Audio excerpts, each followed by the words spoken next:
Have you ever felt exhausted trying to explain your intentions again and again, only to realize the other person never wanted clarity at all? You chose honesty, you chose patience, but instead of understanding, your words were reshaped into whatever fit their belief.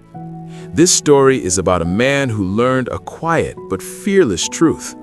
Sometimes silence carries more honesty than 1,000 explanations. Long ago, near the edge of a coastal town where the sea met narrow stone streets, lived a man named Elias Moore. Elias was a clock repairer, a simple man with careful hands who fixed old clocks so they could tick steadily once more. His workshop was small, but filled with calm, the soft sound of gears turning, time moving gently forward. Elias was known for his precision, his patience, and his fairness. But respect does not always come with kindness. Not far from his shop lived Mr. Holden, a wealthy merchant who believed suspicion was wisdom. He often accused Elias of overcharging customers. "Your clocks run no better than others," he would declare loudly, "and yet you demand more coins." Elias would calmly explain the worn springs, the delicate balance, the hours spent restoring what others had abandoned. But Holden never listened. He had already decided the story he wanted to believe. Weeks passed, then months. Elias kept explaining, kept defending his integrity. And with every explanation, the whispers grew louder. He pretends to be honest. He hides profit behind polite words. One night, alone in his workshop, Elias watched the pendulum swing back and forth. "Why must I keep proving what I know is true?" he asked the silence. The next morning, the town gathered at the harbor. A wandering philosopher had arrived, an elderly woman known for her wisdom and long travels. People rushed to ask questions about fate, justice, and life. Elias waited patiently. When the crowd thinned, he stepped forward and spoke quietly. "I live honestly," he said, "but no matter how clearly I speak, my words are twisted. How do I make them understand?" The philosopher studied him for a moment, then asked softly, "If someone believes the tide controls the moon, will your logic move the sea?" Elias paused. "No," he admitted. She nodded. "Then stop arguing with tides," she said. "Let time reveal what noise cannot. Silence is not surrender. It is confidence without conflict." And with that, she walked away. Something inside Elias settled.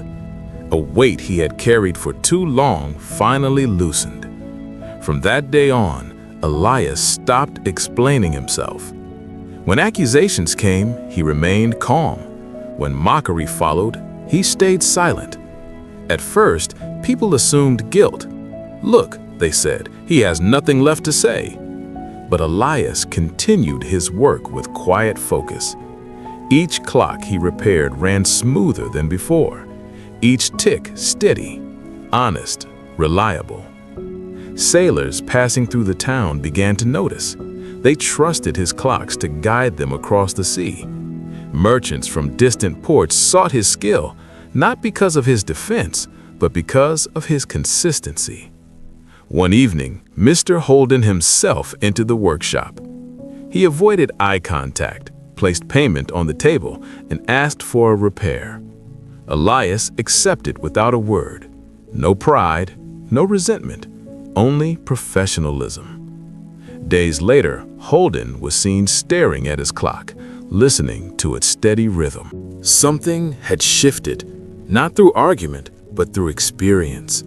Truth had spoken quietly. Time passed.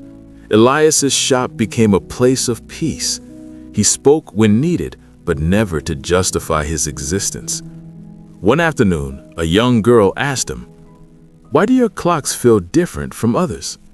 Elias smiled gently and replied, Because I stopped wasting energy fighting doubt and used it to perfect what I love.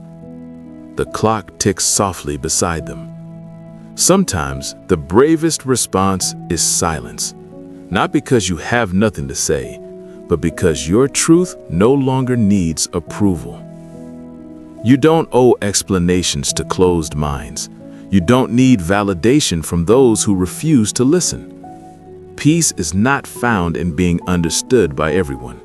It's found when you finally understand yourself. When you stop chasing acceptance, you discover freedom.